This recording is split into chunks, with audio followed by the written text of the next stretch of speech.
আমারি কণ্ঠে তুমি তোমারি বাণী তুলেছ, বুকের দেরাজ তুমি কোরআনের স্থান দিয়েছ।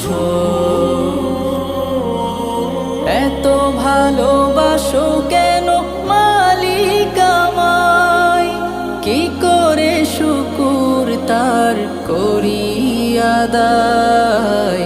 এত ভালোবাসো কেন মালিক আমায়, এত ভালোবাসো কেন মালিক আমায়।